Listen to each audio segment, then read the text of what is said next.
Hello good morning friends. आप सभी का स्वागत है आपके अपने चैनल संपूर्ण इंग्लिश में। तो दोस्तों, आप सभी का बहुत सारा कमेंट्स आ रहा था कि सर आप बहुत सारे टॉपिक्स पे वीडियो बना रहे हो लेकिन पॉलिटी सब्सिडी पे वीडियो नहीं बना रहे हो, जिनका कि एग्जामिनेशन 18 दिसंबर को होगा। और इन पे बहुत सारा कमेंट्स आया और यही कारण है कि आप लोगों ने मुझे पॉलिटी की वीडियो बनाने पे विवश कर दिया। और मैं आपको बता दूं, इन्फॉर्मेशन दे दूं कि आज से लेकर के 17 दिसंबर तक लगातार पॉलिटी सब्सिडी, हिस्ट्री सब्सिडी और बहुत सारे सब्सिडी पे वीडियो लगातार लाऊंगा। और हर वीडियो में करीब 40 से 45 क्वेश्चन को कवर करूंगा और करीब टोटल मिला के 350 से 400 ऑब्जेक्टिव क्वेश्चन कवर हो जाएगा सारे वीडियो मिला करके। और वो ऐसा ऑब्जेक्टिव क्वेश्चन होगा जो कि सफिशियंट होगा आपके एग्जामिनेशन के लिए, जो कि 18 दिसंबर को होने वाला है। तो इसलिए दोस्तों, इसको आप ढंग से पढ़ना। और ये पहला वीडियो है,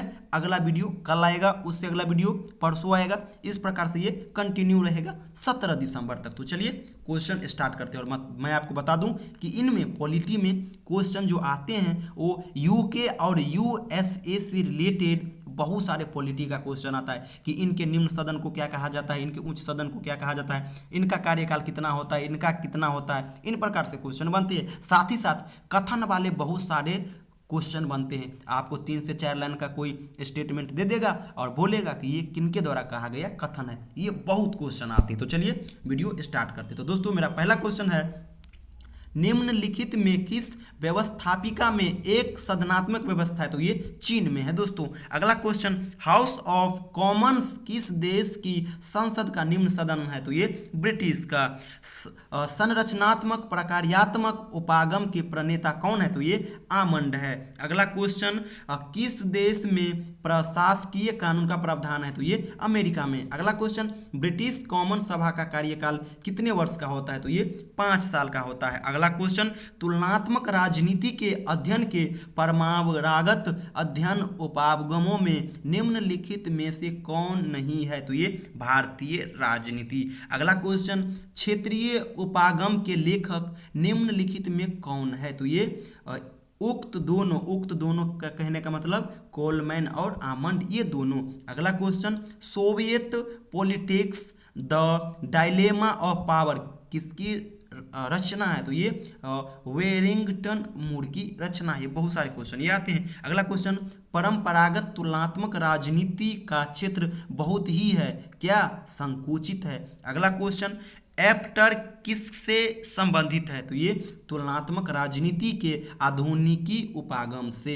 अगला क्वेश्चन दोस्तों, अभी समय की मांग क्या है? तो तुलनात्मक राजनीति के आधुनिकी उपागम। अगला क्वेश्चन दोस्तों, निम्नलिखित में से किसका संविधान संहिताबद्ध नहीं है? तो ये ब्रिटेन का क्या संहिताबद्ध नहीं है। किसका संविधान? तो ये ब्रिटेन का। अगला क्वेश्चन, किस देश का संविधान संक्षिप्त है? तो ये अमेरिका का। ये क्वेश्चन सब काफी इंपॉर्टेंट है। अगला क्वेश्चन, संविधानवाद की अवधारणा मुख्यतः एक क्या है? उदारवादी है। ये बहुत क्वेश्चन इंपॉर्टेंट है दोस्तों। अगला क्वेश्चन, संविधानवाद का अभिप्राय क्या है?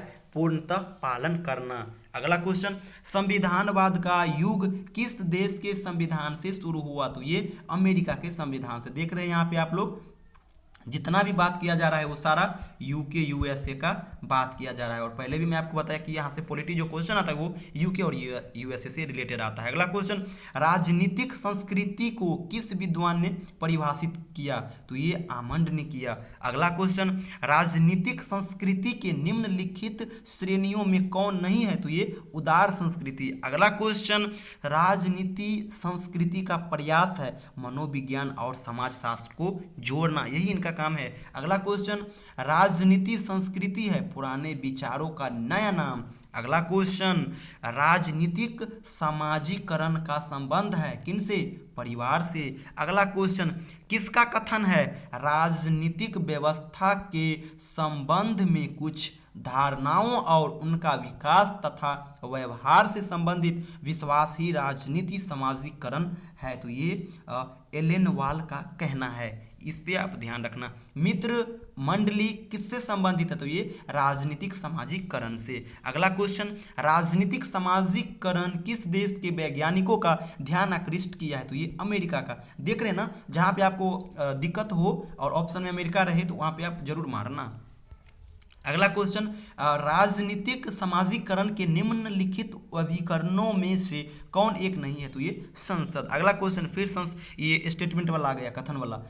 किसका कथन है? स्थानीय शासन और राज्य या केंद्रीय शासन में जो अंतर होता है वह अंशतः उनकी संवैधानिक स्थितियों के संबंध में और कुछ उनके द्वारा की गई सार्वजनिक सेवाओं के संबंध में होता है। तो ये लेखक का कहना है। अगला क्वेश्चन, एकात्मक राज्य में स्थानीय शासन शब्द का तात्पर्य शासन के उन अंगों से पूर्णतः केंद्रीय विधायिका के अधीन होते हुए भी नियुक्तियों में केंद्रीय कार्यपालिका से स्वतंत्र होती है। किनका कथन है? तो ये सिजविक का कथन है। अगला क्वेश्चन, कार्य कुशलता को स्थानीय शासन क्या करता है? तो ये बढ़ाता है। अगला क्वेश्चन, जनता को राजनीतिक प्रशिक्षण किससे मिलता है? तो ये स्थानीय शासन से मिलता है। बिल्कुल, ये सिंपल क्वेश्चन है, मौखिक सवाल सब, ये सारा कोई हार्ड नहीं है।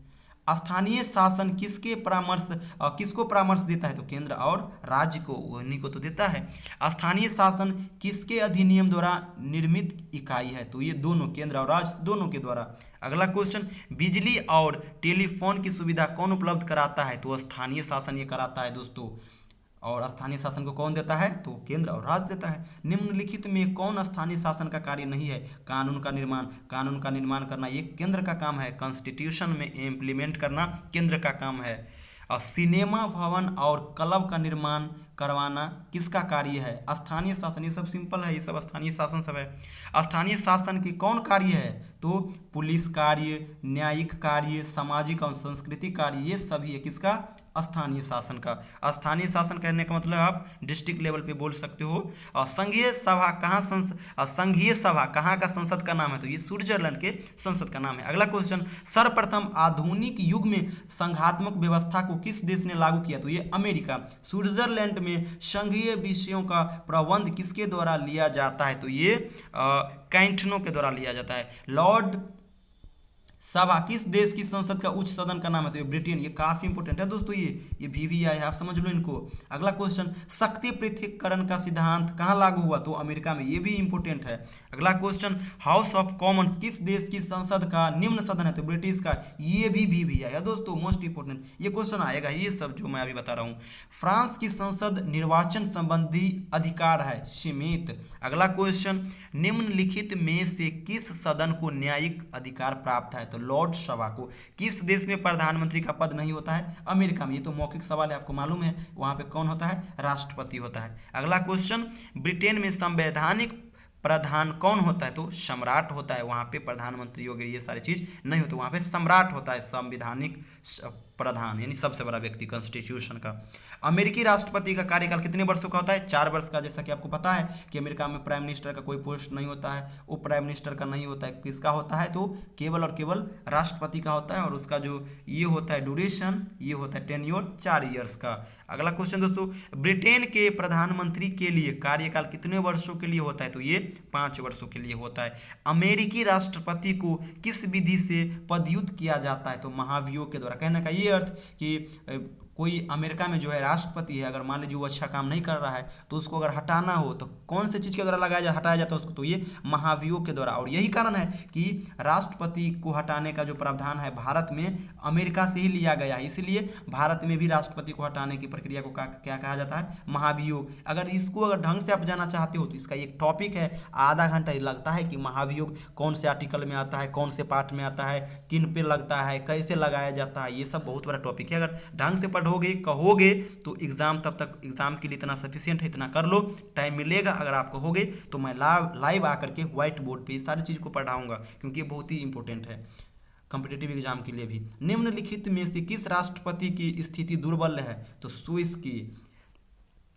तो दोस्तों ये था 50 क्वेश्चन जो कि काफ़ी इंपॉर्टेंट है। और अगर आप इसी तरह का और वीडियो देखना चाहते हो तो प्लीज़ हमारे इस चैनल संपूर्ण इंग्लिश को सब्सक्राइब करना। और मैं बता दूं आपको कि इस 50 से आगे मैं कंटिन्यू करूंगा कल की वीडियो में। तो इस वीडियो को आप ढंग से देखना और ज़्यादा कुछ मत करना, आप इसको ऐसे पढ़ना कि सुबह शाम और दोपहर भर दिन में 3 टाइम आप इसको सिर्फ एक बार ईयरफोन लगा लेना, कान में ईयरफोन लगा लेना और इस वीडियो को एक बार शुरू से अंत तक 5-7 मिनट का वीडियो है, एक बार ढंग से सभी को 1 बाय 1 सुनते जाना और आंख से ढंग से ऑप्शन देखते चलना। इससे ये होगा ऑप्शन आपके दिमाग में रहेगा और वॉइस जो आप कान से सुनोगे वो भी आपके माइंड में घूरता रहेगा। और जैसे ही 18 दिसंबर को आपके पास क्वेश्चन पेपर आएगा आप वहाँ पे इजीली कर लोगे। तो ये एक बेटर तरीका है। और अगर आप चाहते हो कि इनका पीडीएफ ले तो इसके लिए मैं इस वीडियो के डिस्क्रिप्शन में टेलीग्राम चैनल का लिंक दे दिया हूँ, आप वहाँ से जाके टेलीग्राम चैनल ज्वाइन कर लेना, वहाँ पे सारा पीडीएफ अवेलेबल है। और बता दूँ कि हिस्ट्री सब्सिडी का भी अगर देखना चाहते हो तो उनका भी वीडियो का लिंक इस वीडियो के डिस्क्रिप्शन में दे दूंगा, उनको भी देख लेना। तो दोस्तों आज की वीडियो को यहीं पर समाप्त करते हैं, मिलते हैं आप लोगों से कल की वीडियो में, तब तक के लिए थैंक यू सो मच।